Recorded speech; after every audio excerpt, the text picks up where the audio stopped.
Welcome to Marketing in Your Car, the podcast for funnel hackers everywhere. You are now part of a small group of underground entrepreneurs who are trying to change the world through the products and the services that we believe in. But because we don't rely on venture capitalists, we don't have financial safety nets. So we have to do things differently. We have to do things smarter. We do that through an art and a science that we call funnel hacking. Now, this podcast will give you a glimpse at the daily life of a funnel hacker. So let's get started. Hey everyone, this is Russell Brunson. Welcome to Marketing in Your Hot Tub. It is actually Christmas night, and I'm in the hot tub right now. We just had all the kids in here, but all of them have left except for Dallin is the last remaining hot tubber. How you doing, bud? Good. So Dallin, if you guys saw Funnel Fridays this week, was on Funnel Fridays, and he actually built a funnel. What was the funnel about you built? Snowballs. We Rock did snowballs. Yeah, Jim Edwards built a script to throw snowballs with putting rocks in the snowballs. It was evil snowballs, huh? Yeah, evil. you don't want to mess with it. But it's pretty good, right? You built a funnel in 15 minutes. It's supposed to be 30. I got under pressure. Normally people get 30 minutes, so I gave down 15 because I knew you could do it. Because I'm good. And he did. The funnel looked amazing, huh? It was pretty good. I'm really good at it. So, any of you guys are wondering who wants to see that, go to funnelfridays.com and look at the Christmas special, and you'll meet. Most of my kids were on that episode, except for I don't think Nora came in. Did she? Oh, she's the very end. No, yeah, but Bowen didn't come in. Oh, Bowen didn't come in, yeah. So most of my kids are on there. So if you want to meet them, go to funnelfridays.com. But tonight, I had a really special message. That's what I wanted to come to talk to you guys about today. And the topic I'm going to talk to you about is a thing called contrast. So I'm telling you this while we are sitting in the hot tub. It's 7:54 p.m. Christmas night.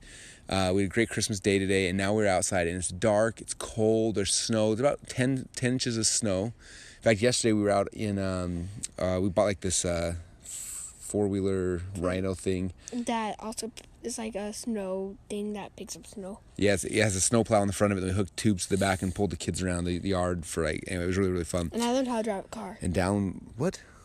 Don't talk about that. Okay. Anyway, so it's really, really cold, and then we jump in the hot tub that's like 102 degrees, and it's really hot. And so the kids, we've been getting in the hot tub, and then they jump out in the snow and do snow angels, and they're screaming because it's so cold, and they dive back in, and they're screaming because it's so hot, and back and forth and back and forth. And what's cool, if you think about what's making this experience really fun, is the contrast. Okay, and I started thinking about other things where contrast is the key.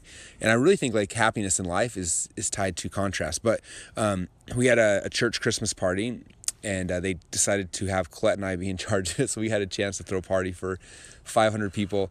And one of the ideas that kind of came out of it, one of the guys on our committee, he had an idea. He said, "Hey, we should do a hot chocolate bar." And I was like, "Oh, that'd be awesome!" So we had this huge hot chocolate bar. We boiled 30 gallons of hot chocolate. With a lot of good candy. Tons of toppings. We had York peppermint patties, cinnamon bears, marshmallows, M&Ms. But then my favorite flavor ran out right when they came in. Oh. So we had a whole bunch of stuff. So the point of the story was we had this huge hot chocolate bar, which was good, but then what made it great was the contrast. So we had an ice cream scooper scooping a scoop of ice cream into hot chocolate.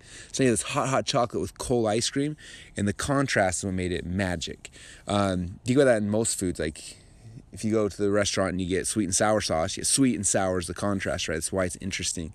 A lot of foods are that way, where they have two, for Christmas, somebody may have sent me a bag of this, and I may have eaten the whole thing by myself. But it was a bag of chocolate-covered pretzels. So pretzels are chocolate sweet, and then the pretzels are salty, and it's that salty sweet, the contrast. So it made it interesting. Dad, not cool to tell that in front of your kid. Yeah, you want to eat it now. But you think about most parts of life, it's... the relationships I have with people that are the most fun are not where they're like me. I do have a lot of fun with all the entrepreneurs who are just like me. But even within that, there's a lot of contrast, right? There's contrast within my family, contrast within my beliefs, contrast within ideas. And that's what makes things interesting is the contrast from food, from relationships, from all these kind of things. And so what I want to talk about today is, a lot of people probably don't know this, but it's also the key to good storytelling. And it's the key... And hot tubs. To hot tubs and cars. It's the key to good storytelling. It's the key to good selling. Okay. Boom. Dallin just compared and contrasted. He compared a car and a hot tub. Did you contrast them? No, not really. But I'm good at it. Okay, so let me explain this. So when you're telling a story, it's the contrast that makes the story interesting, right? So from a higher level view, it's you tell a story like first I was broke, then I was rich. Like that was the contrast. First I was fat, then I got skinny. First I was sad, then I became happy. Like that contrast is what makes the story interesting, right? And so that's from an overarching story level. Like that's kind of the arc that people normally go on. It's like how much cereal I had this morning too. Okay, Dal wants to things are completely off topic. Let me finish the story, then you can talk about cereal, okay? Okay, so then, but it's also from so that's like the macro level, but then the micro level is the same thing as you're telling stories, and you get down into the actual pieces of the story. It's also like the contrast, like you dig down and as you're telling the details, like the contrast and the details is what's interesting as well. So it's like right now if I was telling the story, like we're sitting in the hot tub and part of our body was like so hot because it's like 102, 103 degrees and it's really warm, but then my head and my neck's above water and the wind hits you and it's just bitter cold and it cuts you. In fact, it cuts you like down even like into the water because it's so cold, but then the water's so warm it like pushes that heat back up. So I'm telling like the contrast of the cold and the hot, which makes it intriguing again, makes it interesting. And so when you're describing each of the individual pieces of the story, there's contrast in all of them. You're writing emails, like there should be contrast in your emails. Like as you're talking about the things, like I was this and I became this. I felt this, but then this happened. Like in fact, there's a scripture that all my Mormon friends would know about where Lehi in the beginning of the Book of Mormon, he talks about how there's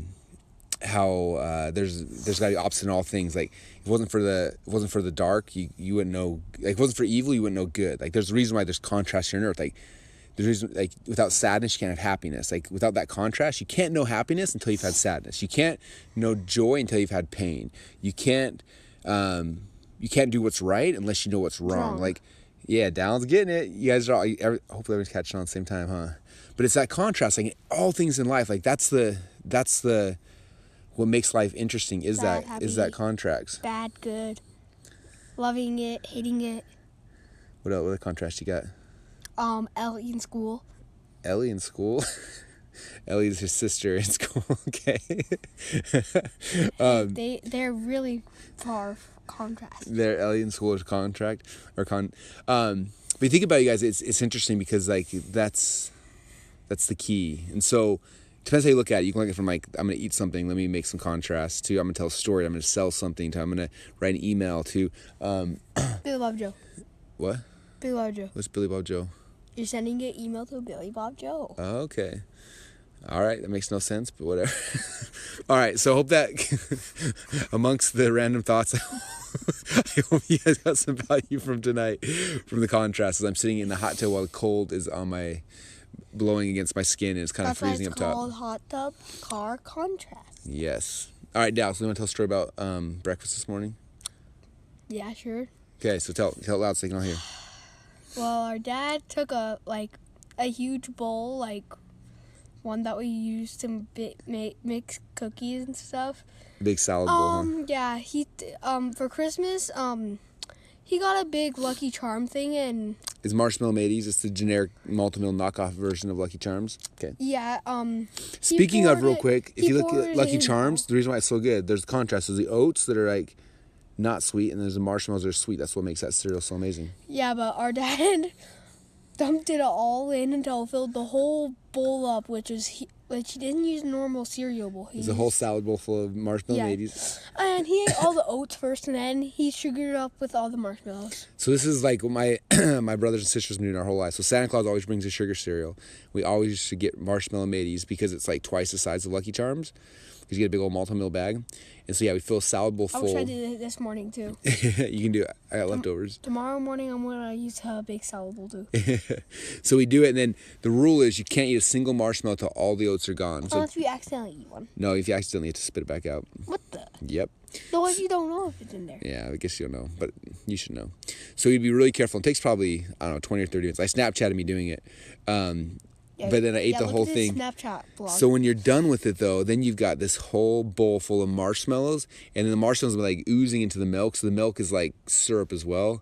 So at the end, you drink the marshmallows and syrup milk, and it's like the reward for sacrificing 30 minutes of your life to something that's completely ridiculous. Oh yeah, Dad, tell them about the mission companion thing. Oh yeah, when I went on a mission for the Mormon Church, and I was in New Jersey, and Santa Claus somehow knew how to get Marshmallow Mateys out to New Jersey, and so.